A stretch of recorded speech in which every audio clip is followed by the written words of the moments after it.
Welcome to the Authority File, the podcast that features conversations about the life cycle of scholarly communication. I'm Bill Mickey, your host and the editorial director at Choice. In this series, which is brought to you with generous support from Taylor and Francis, we're going to be talking about open research and how libraries can play an important role in supporting it. Farther upstream than open access, open research is a collaborative, transparent research workflow. As open access strives to make accessibility to scientific output more universal, open research works in a similar way with the research process itself. And lately, libraries are finding that they can occupy a unique role in providing services for their research communities, such as informatics, data management, and navigating reproducibility requirements. My guests for the next 4 episodes include Natya Hans, Informatics and Reproducibility Librarian, Academic Research and Consulting Services Department at the University of Florida, Emily McElroy, Vice President of Academic Relations at Taylor and Francis, and Jamie Hutchins, Director of Open Research Americas at Taylor and Francis. In this second episode, we talk about the ways in which open research is impacting the research ecosystem and what exactly reproducibility is.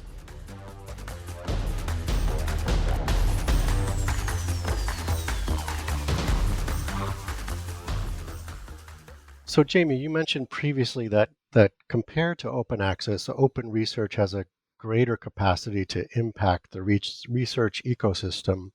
Can you expand on that from a publisher's perspective? How do open research initiatives bring about key changes to scholarly communication workflows, in ways that OA doesn't? Yeah, I think there's a sort of a big picture, small picture answer here, or two answers maybe. To pick up on what Emily was just talking about, one of the big changes we're seeing in the humanities is even defining what data is and what data should be shared, what format it needs to be in, and starting to think about your data as being an actual output rather than something that just leads to a publication. So I think that's. I was going to say it's a small picture, but it's actually a big transition that's actually happening within humanities, especially. And then on a broader perspective, I mentioned the UNESCO definition of open research, and you can really see that the potential for open research, or the ambition for open research, is to actually have broader societal impact, and for research not to be something that's locked away and done by academics for academics, but really to have purpose behind it. And of course, I think for most people who move into academia, into research, that's what they're hoping, that their research has a broader impact. But we've got this sort of society right now where we have these issues where the lack of trust in academia is a major issue. There's a lot of misinformation and disinformation available. And I think with the potential, at least for open research, is to rebuild that trust and to perhaps show a little bit more of how research is being done, to ensure that it's being done well, it's rigorous, and also to make data available so that the collaboration is possible and people can build upon the research that's happened across a wider field. The other thing that we've, for many years as well, we've been thinking about what can happen when you take research from different fields and combine those and start to look at the societal impact of things like medical devices that are being developed. Emily mentioned AI. How can that be used in the context of doing research better, but also understanding research and consuming research, summarizing research? So I think open research, the impact potential is broader than open access. But open access is required in order to make open research work. Right, exactly. I just want to go back, Jamie, to you mentioned in the humanities the potential for the data angle. What would that? Can you give an example of what data would look like in a humanities context? So I worked on a project a few years ago with a company where we launched a text and data mining software, and that was something that had been very prominent when I worked in the physical sciences. The data was being shared at a high level. It was massive data sets. But this was the first time we'd really worked with in the humanities context, where TDM software was being used to analyze media.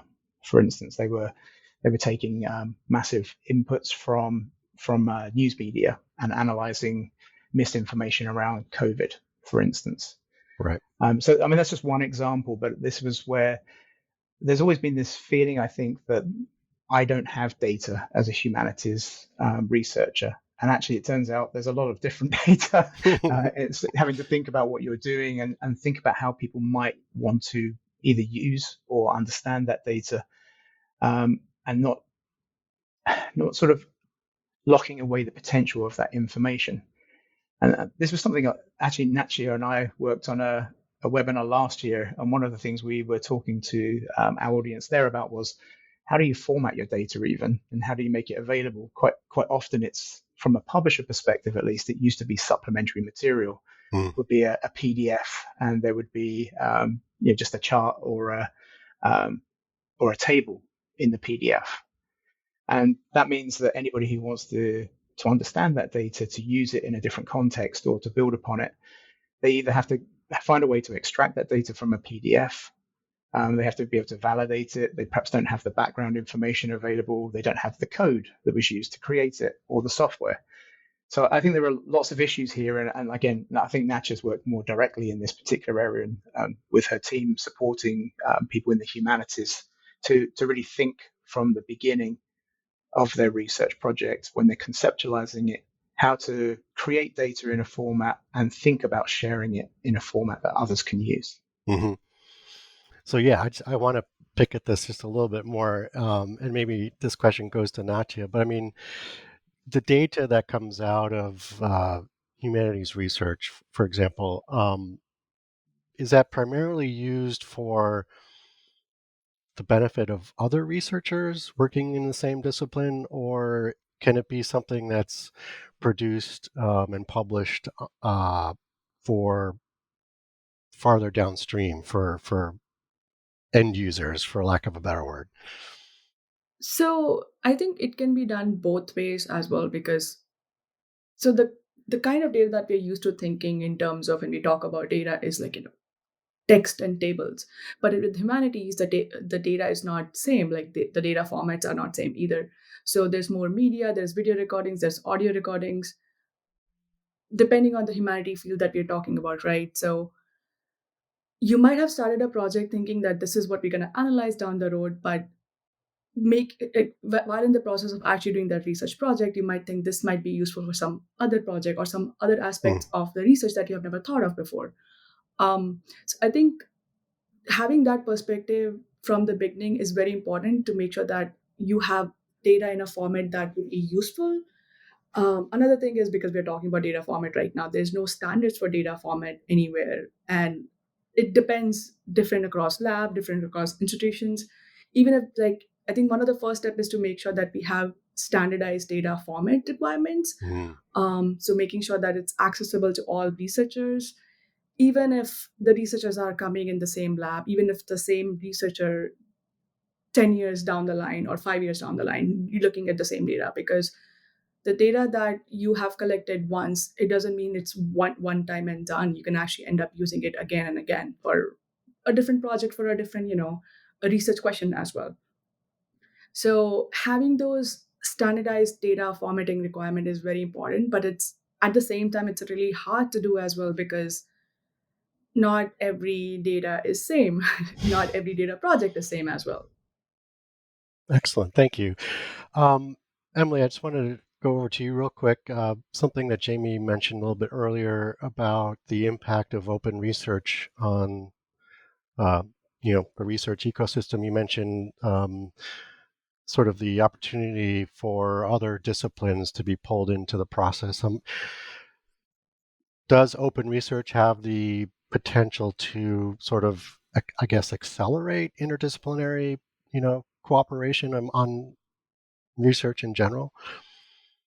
Absolutely. Yeah. So I'm thinking about a couple of projects that I just recently attended the Force 11 conference. And one of the examples that came from Scout Calvert at the University of Nebraska at Lincoln was talking about a data project, a grant that they have to look at agricultural data and working with producers.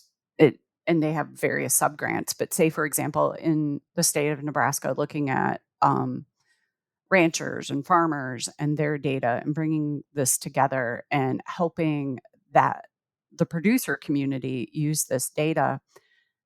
And it certainly is one of those examples of how the libraries are working on this project, that and building a data repository, which hopes to be the outcome, and how that meets the University of Nebraska Lincoln's land grant mission, but also the entire University of Nebraska system.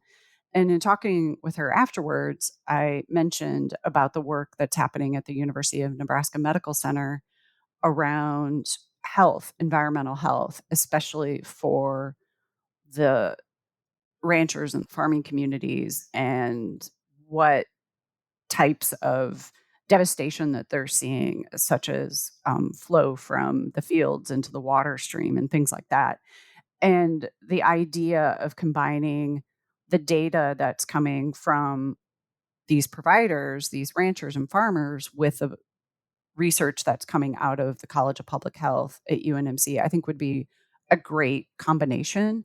Maybe not for this particular grant, but maybe for something else. And looking at making that openly available. Mm-hmm. And there are examples of how the media in Nebraska have taken some of this public data, this open data, and are really using that to report on what's happening in some of these very rural states, such as Nebraska or Iowa, and so on, and the public health components. And so that's an example of an interdisciplinary approach. And I think just kind of looking at digital humanities overall, those tend to bring in a lot of those interdisciplinary Yep. Projects. So that's just one example. Excellent. Thank you. Just a quick question about the OSTP's Nelson Memo. I'm wondering if any of you, would want to talk about that impact it's had on adoption and awareness of open research. Yeah, I think we have a couple of views on that. Actually, from my perspective, some of the major changes came out really were the immediate focus on the importance of research data and its availability and the need to share it. I think we all knew this was important, but now it's required, and that makes a big difference if it's linked to your grant. So that's one major issue. I think what it sort of confirmed is things like data and software are primary research outputs. They aren't something that's secondary. They aren't something that should be again hidden away. And Natya and I talked when we worked together last year. One of the biggest things I think we've all experienced is perhaps in the past when a typical situation where a researcher has to request the data from their colleague, and usually that's done informally, an email or something along those lines, to inquire whether it is available. And we're moving hopefully to an environment now where that will be something that's already stated within the actual research outputs and something that's linked to and that you can go and access and speed things up in that sense. And we saw some really good examples of like research collaborations happening certainly during the pandemic at greater speed than ever before because that's available.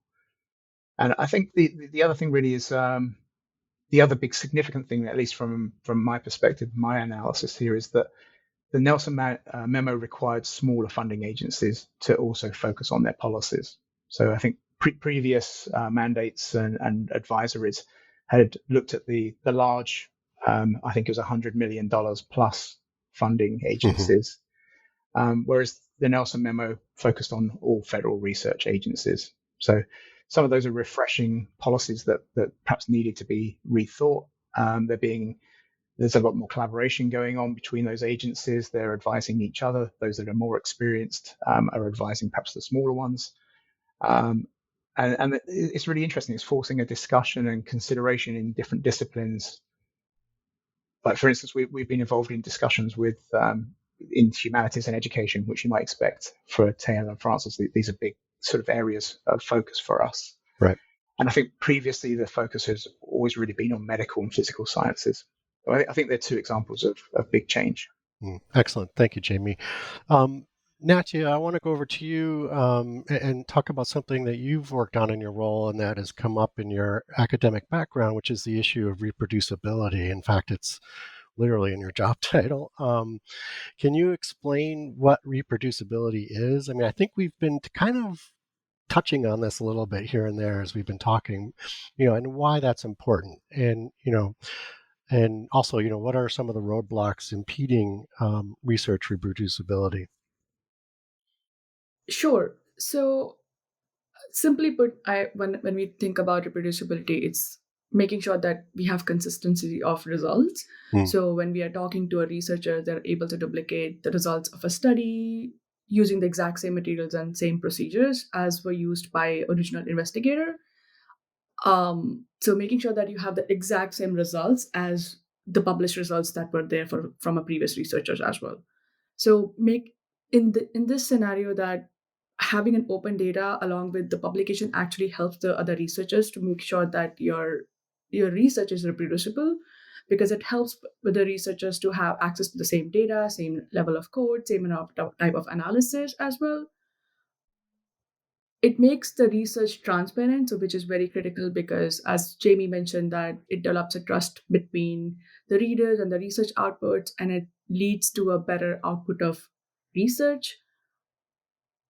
So making sure that the research outputs are as clear as possible, making sure that whether we're talking to any editor, referee, readers, or funder, making sure that you're doing justice to your funder, to the researchers, to the research community in general as well. Mm. And it's important to have research reproducibility in your research of making, because it drives the science forward. Right. Because you're talking about the foundations of research essentially, right? So it reduces a lot of research waste. It helps in like funding, and it make sure that we actually get a complete picture of what we are researching about as well. Yeah. So it's a disservice to a scientific community if we are not focusing on open research and increasing the reproducibility in our research as well. Right. So some of the roadblocks that you mentioned that I could think about is like what might be causing lack of reproducibility in research is not having access to materials or expertise. So our softwares or having some pressures to publish as well is also another issue as well that researchers face. And it also takes a lot of time, making sure when you're first starting out as a researcher, having to make your research reproducible takes a lot of time and effort, because when you're doing research, you might be thinking about the next steps. Your first initial thought will be the next steps, what I should be doing for the next steps in the research project itself, but not about, not me thinking, your focus might not be actually making it reproducible for your future self at some point. Right. Yeah, Jamie had just mentioned, and I had never thought of this, but it's just the sheer practicality of it is just amazing. Just like making it accessible in a way that one researcher doesn't have to email another to see if they're able to have access to the data, or like it's already just there and available and reproducible. So like it's just kind of eliminating those workarounds, I guess, that traditionally have had to happen. And it's harder to do that because there's the other roadblocks are like not having clear methodology when you're talking. It's just in terms of publishing as well. If you don't clearly mention what methods or what software, even a simple thing as a version of a software, what you use can change the result dramatically as well, right? Right. So having that clarity and sometimes just because you are too much into the research, you don't think about these minute details which might matter in the long term, but it actually does impact a lot.